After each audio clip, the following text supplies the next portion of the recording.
Llegué a mi casa muy enfadado al no encontrar respuestas. Seguro te preguntas qué fue exactamente lo que sucedió después de que mire ese atroz episodio. Cuando apareció esa imagen del chavo con la cara desfigurada, saqué el CD y lo puse en un cajón, sin importarme si el capítulo terminaba o no.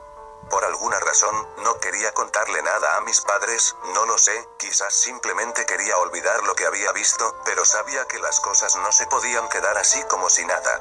Como había dicho, esperé una semana a que se volviera a poner el mercado en el que compre esta aberración, para pedirle, más bien, exigirle respuestas al sujeto que me vendió esto. Cabe destacar que durante toda la semana que esperé, ocurrían sucesos muy extraños en mi casa, las cosas se encendían solas, había veces que la ropa estaba en otro lugar, y hasta incluso, mi mamá juró ver una sombra pasar rápido por uno de los pasillos. Era como si de alguna manera, hubiera traído algo a mi casa además de ese capítulo. Pero para ser muy sincero, se me congeló la sangre cuando me dijeron que nunca hubo un puesto de películas en ese lugar. Aunque yo no era ningún pendejo para tragarme eso, yo sé lo que vi, yo sé que ese sujeto era real, y prueba de eso, es el CD del chavo que tengo en casa. Después de no haber encontrado a el tipo, regresé a mi casa, y al pasar un rato, abrí el cajón y saqué el CD. Solo me quedaba viendo el disco sin decir absolutamente nada, pensando en todos los bellos momentos que fueron masacrados y arruinados por este maldito CD. ¿Y ahora qué hago? ¿Llevo esto con la policía? ¿Contárselo a mis padres? ¿Esperar otra semana para poder verificar que el tipo no es real? Simplemente no sabía qué hacer, pero ni loco pensaba reanudar esto en el viejo DVD, aunque este capítulo me dejó demasiadas preguntas, como por qué los niños actuarían así, si se supone que el chavo era su mejor amigo. ¿Y dónde estaban los adultos y por qué no ayudaron al chavo? Entonces opté por romper el CD, estaría muy decepcionado de no ver el final de esa historia, pero mandé todo a la mierda, y lo rompí de todas formas. Algo muy adentro de mí, me decía que me arrepentiría de haberlo hecho. Al día siguiente llegué a la universidad, donde me topé con mis dos compañeros, que aunque no eran mis mejores amigos, nos conocíamos muy bien, y siempre charlábamos. Sus nombres eran Richard y Patrick. El día transcurrió normalmente, hasta que se llegó la hora del receso. Los tres nos sentamos donde siempre, y nos pusimos a comer. Aunque no éramos mejores amigos, al menos los consideraba personas de mucha confianza, así que decidí contarles lo del capítulo del chavo. Cuando les platiqué sobre el capítulo, Patrick se empezó a reír, pero Richard puso una mirada algo confusa, que cambió a una mirada seria. Después Richard me preguntó qué había hecho con el disco, a lo cual yo respondí que lo rompí. Él me contestó diciéndome que no debía hacer eso, ya que en caso de que se tratara de algún ente paranormal, romper o tirar el objeto solo despertaría la ira de la entidad. Me sorprendí mucho, ya que parecía que Richard me creyó. Y también me asusté por lo que había dicho. Le pregunté a Richard qué era exactamente lo que podía hacer, pero antes de que Richard me contestara, su teléfono comenzó a sonar. Entonces Richard se fue al baño para contestar la llamada, y al regresar, dijo que se tenía que ir al hospital, porque su abuelo se había puesto muy mal. Después de ese pequeño suceso, el día transcurrió, hasta que terminaron las clases. Mientras caminaba a casa, pensaba muy seriamente en lo que Richard me había dicho, como diablos no se me pudo ocurrir que eso pasaría. Me sentía como un verdadero pendejo. Pero todo, absolutamente todo se detuvo cuando miré detenidamente hacia adelante. Justo a unos 4 pasos de mí, estaba el sujeto del puesto de películas. Me quedé congelado por la impresión, no sabía ni cómo reaccionar. El sujeto se me quedaba viendo con una mirada muy enfermiza, como si estuviera pensando miles de cosas sucias. Entonces el sujeto comenzó a avanzar hacia mí, lo cual hizo que entrara en pánico. Quería pedir ayuda, pero no había nadie en la calle. Tampoco sentía la mandíbula, y mucho menos podía moverme. Cuando el sujeto se acercó más, pude ver que tenía un sobre en las manos. El sujeto me comenzó a hablar en el oído. Supe que me has estado buscando. Jejejeje, pero descuida, no te haré nada, solamente vengo a dejarte esto, solo te pido que no lo rompas en esta ocasión, por favor. El sujeto metió el sobre en mi mochila, y se fue. Entonces, pude retomar el control de mi cuerpo, y me di la vuelta para confrontarlo, pero cuando me di la vuelta, el sujeto había desaparecido. En ese momento mi única reacción fue salir corriendo a mi casa. Cuando llegué a casa, lo primero que hice fue arrojar mi mochila al ropero, y pensar detenidamente todo lo que había sucedido. Para empezar, ¿qué es lo que era ese sujeto? ¿Una especie de fantasma o qué chingados? Cuando me tranquilicé, saqué la mochila del ropero, y saqué el sobre que el sujeto había puesto adentro. Cuando saqué lo que contenía, me llevé el susto de mi vida. Era un CD, pero venía con una nota la cual decía, termínalo de ver. Me puse a pensar muy bien las cosas, así que decidí que sí, lo terminaría de ver, ya para terminar con todo esto, pero sería acompañado de alguien, ya sea alguien de mi familia, o algún compañero de mi universidad. Habían pasado los días, y ya era viernes.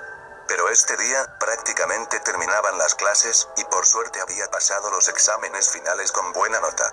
Antes de que dieran la hora de salida, me reencontré con Richard y Patrick, los cuales llevaban días sin venir, y les comenté lo que había sucedido, de que me reencontré con el tipo de las películas, y que tenía el CD de nuevo. Le pregunté si podían verlo conmigo en mi casa. Pero Richard dijo que no podía, porque su abuelo había fallecido, y en su testamento, había puesto que Richard fuera a su cabaña en la montaña, y Patrick iría con él.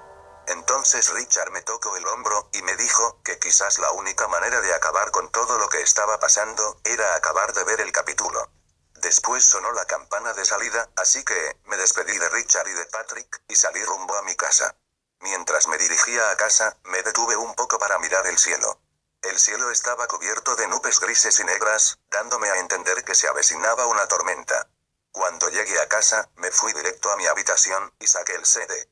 No me cabía duda, lo tendría que ver completamente solo. Ya que mis padres habían salido a la boda del amigo de papá. Tomé mucho aire, y empecé a conectar el viejo DVD, ya que era lo único que teníamos para reproducir discos. Entonces, cuando estaba a punto de colocar el disco, un trueno muy fuerte me había asustado, pero de puro milagro no se fue la luz.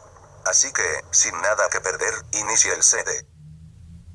No es necesario que diga en qué consistía el inicio, ya que todo, absolutamente todo fue igual, desde la pelea en la escuela, hasta la escena donde linchan al chavo. No les miento, fue volver la escena donde el chavo es linchado de una manera muy despiadada. Pero lo que me sorprendió, fue que cuando ñoño le derramó el ácido al chavo, la escena no se cortó en esta ocasión, se veía como la cara del chavo se desprendía por el ácido. Después de unos segundos, los niños se detuvieron. El chavo ya no se movía, ni respiraba. Los niños solo se quedaban viendo fijamente el cadáver sin vida del chavo. En eso ñoño comenzó a decir: me alegro mucho, ahora este muerto de hambre no nos joderá nunca más. ¿Están dementes o qué? No pensé que solo lo íbamos a golpear, pero esto fue demasiado. ¿Qué pasa si los adultos se dan cuenta? No. Los adultos no se darán cuenta, porque mi papá ya vendió esta vecindad, y todos ya se fueron, solo quedaba el chavo, y el viejo parásito de don Ramón, aparte ni nos harán nada porque somos niños. No, no quiero formar parte de esto es demasiado. Tú también lo golpeaste, así que tú también formas parte de esto. Ni se te ocurra andar de bocón, porque te irá peor que a él, ¿entendiste? ¿Sí? Oigan, y ya que eliminamos al chavo, ¿por qué no eliminamos también a la chusma de don Ramón? Ahorita don Ramón no está, salió a buscar trabajo. Pero podemos esperarlo, jajaja. Entonces, se enfocó el cuerpo sin vida del chavo. Luego la cámara se desvaneció. Y salió un cartel el cual decía, 6 meses después. La vecindad se veía completamente abandonada, parecía que el señor Barriga en lugar de venderla, la había abandonado. Los escenarios se veían muy opacos, y los vidrios de las casas estaban rotos, y las macetas estaban más que muertas. Pero lo que me sorprendió fue que el barril del chavo no estaba en su sitio, lo que se me hizo muy extraño, porque en el otro CD, la vecindad no lucía así, y el barril estaba en su lugar. Entonces, la cámara enfocó el sitio donde los niños habían asesinado a el chavo, pero para mi sorpresa, había 2 bultos de tierra, como si hubieran enterrado allí a 2 personas. No me cabía la menor duda, en ese sitio, estaban enterrados los cuerpos del chavo, y quizás, de don Ramón. se volvió a enfocar el abandonado patio de la vecindad, pero en esta ocasión, se veía como un sujeto que parecía un vagabundo, entraba a la vecindad. El sujeto tenía un sombrero que cubría gran parte de su rostro, y una ropa muy rota, y muy sucia. El sujeto llegó donde estaban don Ramón y el chavo, para posteriormente, pararse enfrente de uno de los bultos. Vaya, aquí ya hace una víctima más de los corazones podridos, y llenos de egoísmo y cagada. Se veía como el sujeto comenzó a escarbar en la tierra, y sacar un barril, que para este punto no me sorprendió, era el barril del chavo. Luego, el sujeto abrió el barril, y sacó el cadáver del pobre chavo. El tipo puso el cuerpo del chavo en el suelo, y después puso su mano en su frente, y comenzó a decir: La única manera de poder liberarte es que tu corazón tome venganza de los corazones que te hicieron esto. Quédate tranquilo, esto no te dolerá. El sujeto puso su mano en la cara del chavo. Y se comenzaron a ver flashbacks de el chavo triste, cuando sus amigos lo culpaban por algo, y también flashback de cuando Kiko provocaba al chavo, y finalmente, un flashback de cuando lincharon al chavo. Cuando esa secuencia terminó, me quedé en shock. El aspecto del chavo había cambiado. Sus ojos eran negros con pupilas rojas, y de sus ojos, chorreaba un líquido extraño. Su ropa se había vuelto negra con rojo. Pero lo que más me llamó la atención, fue ese extraño símbolo que tenía en la cara. Se notaba que este ser, ya no era ese niño de buen corazón. Ahora era un ser lleno de sed de sangre, y maldad. El chavo comenzó a caminar hacia el otro montículo de tierra, ignorando al sujeto que lo había revivido. Entonces el chavo se puso a escarbar, y fue tal y como lo suponía. Había sacado el cuerpo sin vida, y apenas reconocible de don Ramón. El chavo se quedaba viendo con un gran rostro de tristeza, a el hombre que se había portado como su padre, que aunque era alguien flojo, y hasta mentiroso, no dejaba de ser una persona con un gran corazón. El chavo, junto con el sujeto, comenzaron a enterrar de nuevo a don Ramón.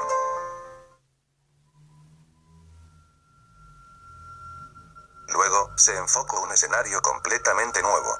Ahora se enfocaba una casa algo grande, y parecía haber una fiesta en su interior. Adentro de esa casa, se encontraban Ñoño, Patty, Popis, Kiko, y Godínez. Entonces Godínez dijo: Oigan, ¿no sienten una sensación muy extraña? ¿A qué te refieres? No lo sé, siento como si algo malo fuera a pasar. Te preocupas demasiado, Godínez. Solo relájate y disfruta de la fiesta, jaja. Oigan, ¿y no se sienten mal por lo que pasó hace 6 meses? Carajo, ya vas a empezar de nuevo. Entiende, nadie va a extrañar a esos muertos de hambre. Pero eran personas de todos modos. ¿Sabes qué? Si sigues así, no dudaremos en hacer lo mismo contigo. ¿Qué pasó? Pues no es más que obvio, se fue la luz. Rayos, vámonos, que aquí ya no hay diversión. Mejor vayamos a la casa de Ñoño. Esta puerta está cerrada, no se puede abrir. Oye, Kiko, ¿cuánto tardará en venir tu mamá? Dijo que llegaría algo tarde, pero descuiden, las llaves están en el piso de arriba, espérenme aquí abajo. Entonces, Kiko comenzó a subir hacia el segundo piso de la casa. Y empezó a caminar por un pasillo largo, hasta llegar al cuarto de su mamá. Pero cuando llegó, se llevó el susto de su vida. ¿Qué? No puede ser. Chachavito, ¿eres tú? ¿Cuánto tiempo sin verte, cachetotes de marrana flaca? ¿Qué te pasó? Ahora soy yo el que va a jugar un nuevo juego.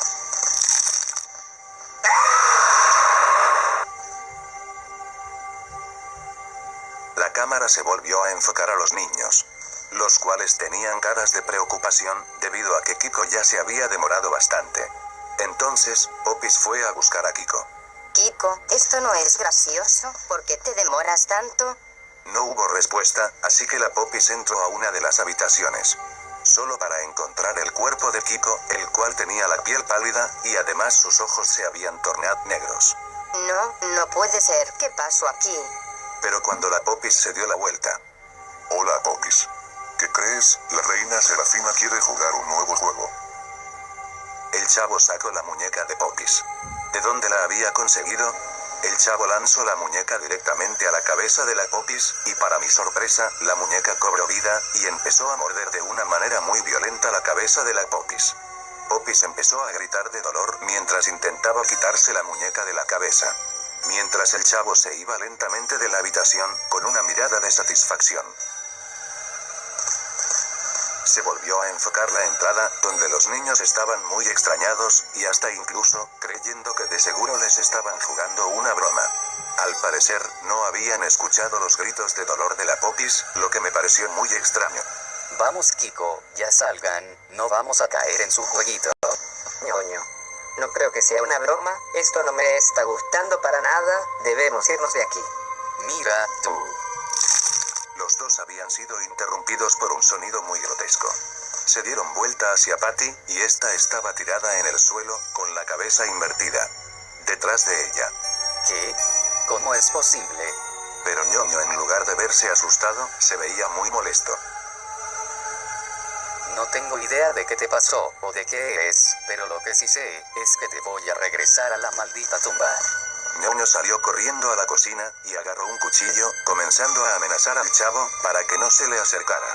Pero el chavo apareció detrás de él, y le metió una patada, a lo cual, Ñoño respondió, haciéndole un corte en la cara con el cuchillo. Lo cual hizo que el chavo retrocediera, hasta perderse en la oscuridad de nuevo. Vamos, sal ya, maldito engendro del demonio. El chavo volvió a aparecer, pero esta vez, le dio un golpe a Ñoño en el estómago, causando que este cayera al suelo.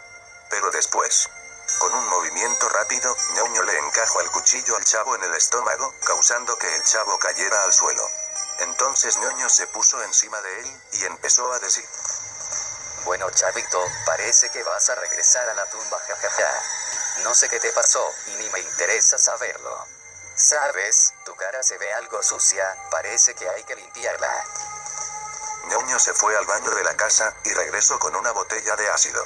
Al parecer le iba a echar ácido de nuevo. Pero alguien había golpeado a Ñoño en la cabeza, causándole una muerte instantánea. Era Godínez, el cual había golpeado a Ñoño con un jarrón. El chavo se levantó del suelo, mirándose algo adolorido, pero podía caminar. El chavo se quedó viendo a Godínez por unos segundos. Y después se fue sin hacerle ni decirle absolutamente nada. La última escena, era del chavo saliendo de esa casa, y después salieron los créditos dando a entender que el episodio había acabado. Me quedé en silencio, no sabía cómo reaccionar. Pero cuando me levanté para quitar el CD, comenzaron a escucharse unos pasos que venían de las escaleras. Cuando fui al pasillo para ver qué era. Espero que te haya gustado, pequeño hijo de puta. Tu